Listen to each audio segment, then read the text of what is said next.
De 0 à plus de 30 ans, j'ai considéré l'islam comme la vérité absolue. Je n'avais aucune raison de ne pas y croire. J'étais dans un environnement où 100% des personnes autour de moi avaient la même croyance. Mes parents m'avaient transmis des valeurs que je trouve saines globalement, et ils me disaient que ça c'est l'islam. C'est grâce à Allah et son prophète. À l'école, en éducation islamique, on n'abordait que des passages sélectionnés, dont la majorité ne génère pas de questionnement. Et même quand il y en avait, le doute n'était pas une option. Parce que l'islam était juste un truisme, une vérité évidente, banale, tellement commune, qu'elle ne nécessite ni explication ni preuve particulière. C'était la voix du Créateur. C'est pas moi le petit minus qui allait questionner cette évidence. Malgré tout, il y en avait parmi nous, des fois, quelques-uns qui osaient se lancer dans des questions critiques, juste par naïveté, même pas par malice ou mauvaises intentions. Mais les réponses étaient toujours les mêmes. Il y en avait 3. La première était des ricanements, des railleries autour de la ridiculisation. 2. Comme le dit le Coran, Ya ayyuhalladina amanu la tas'alu an ashya'a in tubda lakum tasu'ukum.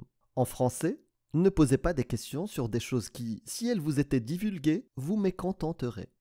Et c'est le moment où pourrait surgir de nulle part cet apostat, l'ex-musulman, ce sataniste, le sioniste, le violoniste, le faux ex-musulman, celui qui n'a jamais été musulman à la base.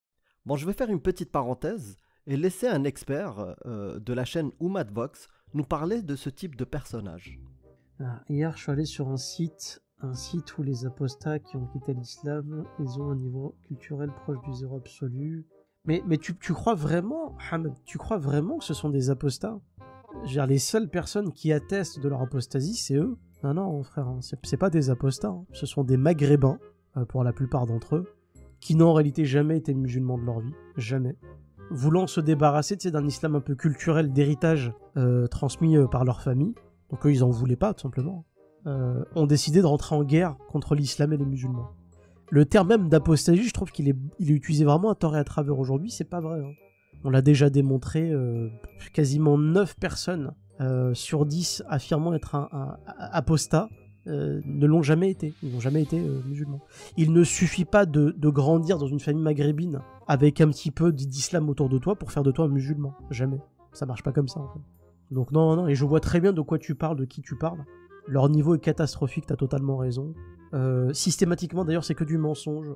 Même quand ils veulent essayer de prouver quelque chose avec le Coran ou avec la science du hadith, c'est toujours des demi-vérités, je te prends un morceau du Coran, je te délaisse l'autre, Faut pas essayer de trouver quelque chose de sérieux, de rigoureux dans leur démarche. Donc c'est pas des apostats, c'est des trolls. Les trolls maghrébins.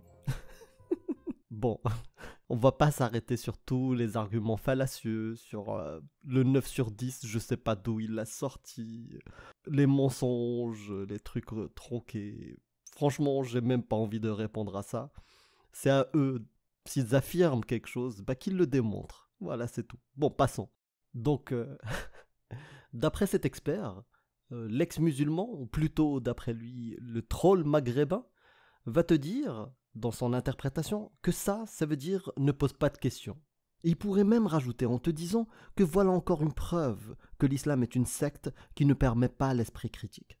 Mais c'est pas totalement juste, parce que d'après mon expérience, c'était plutôt tu as le droit de poser des questions, tant que mes réponses te plaisent. Et sans vous mentir, effectivement, à cette époque-là, toutes ces réponses me satisfaisaient.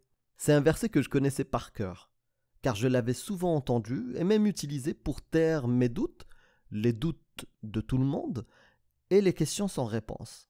D'ailleurs, ce verset, pour l'anecdote, était utilisé comme dicton marocain dans les situations cocasses. Bon, revenons aux options de réponse. Il y avait l'option 3. Le finish ultime aux questions était « Allah sait pourquoi. Allah sait mieux que toi.